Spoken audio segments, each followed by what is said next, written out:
मित्रों, जय मसीह की। मैं पंडित माधव उपाध्याय आज आपके साथ हिंदी भाषा में कुछ संगति करना चाहता हूँ।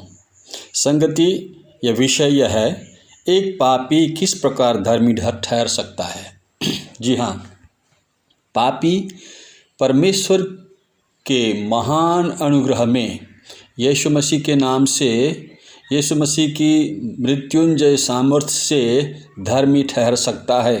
परमेश्वर अपनी नज़र में उसको धर्मी ठहरा सकता है।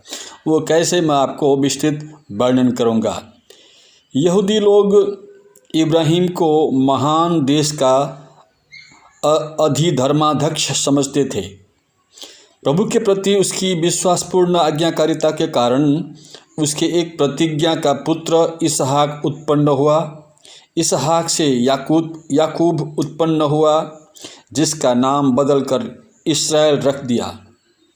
उसके 12 पुत्र उत्पन्न हुए, जिसके वंश मिलकर इस्राएल के 12 गोत्रों का निर्माण करता है। पौलुस प्रश्न पूछता है, इब्राहिम किस प्रकार धर्मी ठहरा?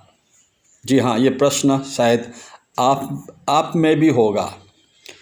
अपने कार्यों द्वारा, अपनी धार्मिकता के कार्यों द्वारा नहीं, बल्कि परमेश्वर पर विश्वास करने के द्वारा इब्राहिम परमेश्वर की दृष्टि में धर्मी ठहरा। हम क्या कहें कि हमारे शारीरिक पिता इब्राहिम को क्या प्राप्त हुआ?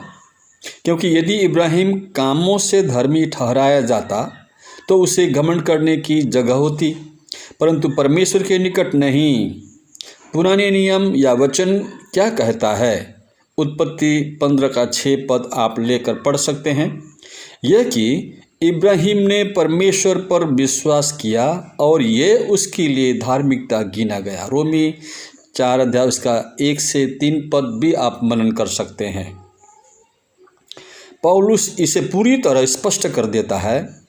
उसने हमारा उद्धार किया, अर्थात परमेश्वर ने हमारा उद्धार किया, और ये धर्म के कामों के कारण नहीं जो हमने आप किए, पर अपनी दया के अनुसार नए जन्म के स्नान और पवित्र आत्मा के हमें नया बनाने के द्वारा हुआ। इस प्रकार हम अपने कार्यों द्वारा धर्मी नहीं ठहराए जाते। जिस तरह आज हमारे भारतवर्ष में बहुत सारे ज्ञानी लोग, धर्मी लोग खुद को अच्छे कर्म के द्वारा धर्मी ठहरने का प्रयत्न करते हैं। हम अपने अच्छे कार्य के द्वारा धर्मी ठहराए नहीं जाते हैं। इस प्रकार हम अपने कार्यों द्वारा धर्मी ठहराए नहीं जाते, परंतु जो मसीह ने क्रूस पर किया बलिदान, अपना खुद का बलिदान, जो आहुति स्वरूप उसने अपने को बलिदान कर दिया, उसके द्वारा हम धर्मी ठहराए जाते हैं। मिस्र देश में फसह के मेमने के समान उसने हमारे पापों को ढांपने के लिए अपना लहू बहा दिया। जबकि हम अब यीशु मसीह के लहू के कारण धर्मी ठहरे, तो उसके द्वारा क्रोध से क्यों न बचेंगे? खतने के द्वारा भी नहीं, शरीर के खतने अर्थात स्नान शुद्धि के द्वारा भी नहीं, वर्तमान चूड़ा कर्म के द्वारा भी नहीं। इब्राहिम खतने के द्वारा धर्मी नहीं ठहराया गया, चाहे उसका खतना किया गया। हम ये कहते हैं कि इब्राहिम के लिए उसका विश्वास धार्मिकता गिना गया, तो वो क्यों कर गिना गया? खतने की दशा में या बिना खतने की दशा में? खतने की दशा में नहीं, परंतु बिना खतने की दशा में। और उसने खतने का चिन्ह पाया कि उस विश्वास की धार्मिकता पर छाप हो जाए जो उसने बिना खतने की दशा में रखा था, जिससे वो उन सब का पिता ठहरे जो बिना खतने की दशा में विश्वास करते हैं, और कि वे भी धर्मी ठहरे।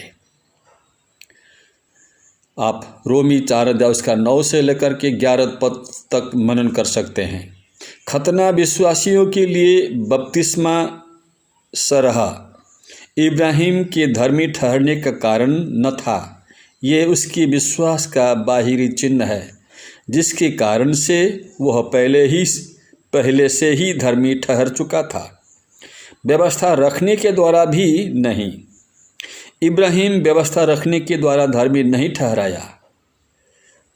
ये तो इब्राहिम के लिए असंभव था कि वो व्यवस्था रखने के द्वारा धर्मी ठहरा, क्योंकि इब्राहिम के 430 वर्ष पश्चात व्यवस्था दी गई।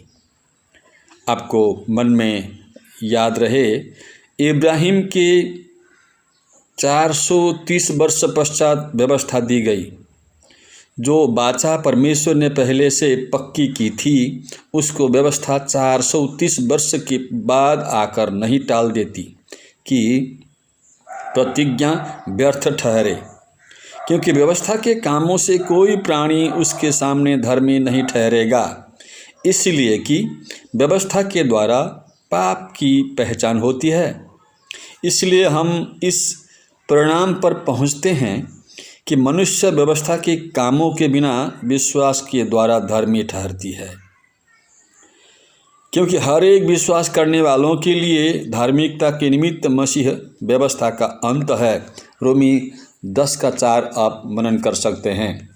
ये जानकर कि मनुष्य व्यवस्था के कामों से नहीं पर केवल यीशु मसीह पर विश्वास करने के द्वारा परमेश्वर की दृष्टि में धर्मी ठहरता है। हमने आप भी मसीह यीशु पर विश्वास किया कि हम व्यवस्था के कामों से नहीं पर मसीह पर विश्वास करने से धर्मी ठहरे, इसलिए कि व्यवस्था के कामों से कोई प्राणी धर्मी न ठहरेगा। ये बात प्रकट है कि व्यवस्था के द्वारा परमेश्वर के यहाँ कोई धर्मी नहीं ठहरता, क्योंकि धर्मी जन विश्वास से जीवित रहेगा। केवल विश्वास के द्वारा, जी हाँ, केवल विश्वास के द्वारा पौलुस इसे स्पष्ट कर देता है। हम दो तरह से नहीं पा सकते, या तो हम विश्वास द्वारा धर्मी ठहराए जाने वाले पदों से विश्वास करेंगे, या हम अविश्वासी के कारण नाश हो चुके बिना आशा के रह जाएंगे।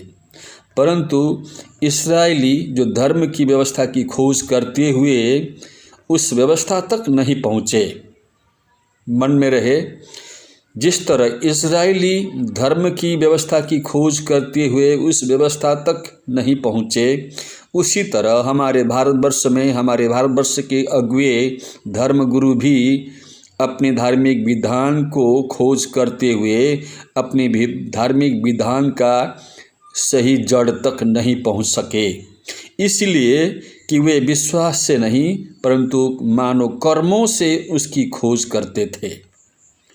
पौलुस व्यवस्था के उद्देश्य का वर्णन करता है। ये लोगों को पवित्र नहीं बनाता, बल्कि लोगों को ये सिखलाता है कि वो कितने अपवित्र है। व्यवस्था के द्वारा पाप की पहचान होती है। बिना व्यवस्था के मैं पाप को नहीं पहचानता।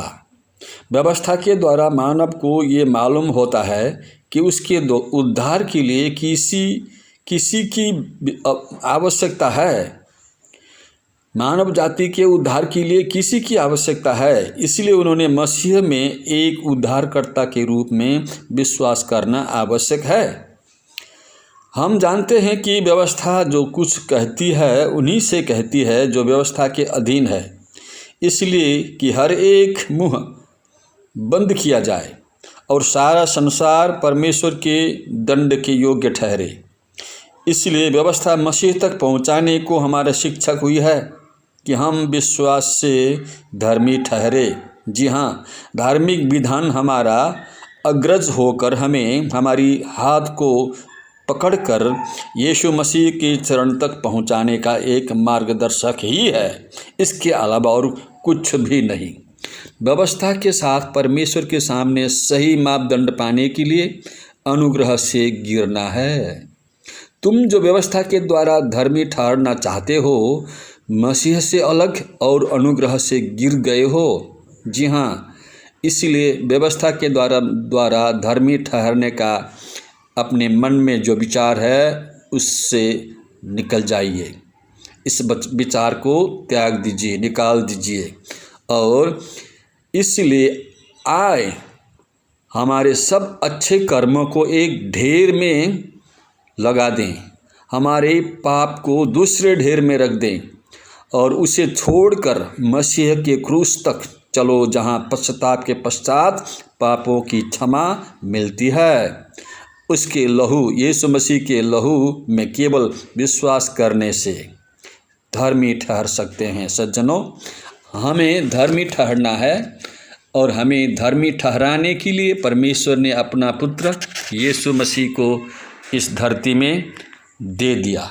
जो कोई यीशु मसीह को अपना प्रभु मानकर विश्वास करते हैं उनको उद्धार मिलता है और व्यवस्था की सारी जंजीर तोड़कर यीशु मसीह के नाम से उद्धार मिल जाता है, मुक्ति मिल जाता है।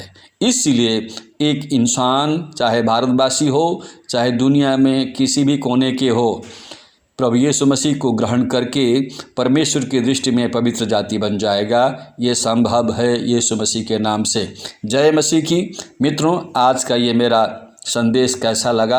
आपको अच्छा लगता है तो अपने मित्रों को भी शेयर करें, और आप मेरे चैनल में नए हो, सुन रहे हो तो कृपा करके मेरे चैनल को सब्सक्राइब करें, ताकि आने वाले और भी इस तरह के मैसेज आपको मिलता रहे और आप आशीषित होते रहें। प्रभु यीशु मसीह के नाम से आप सभी को जय मसीह की।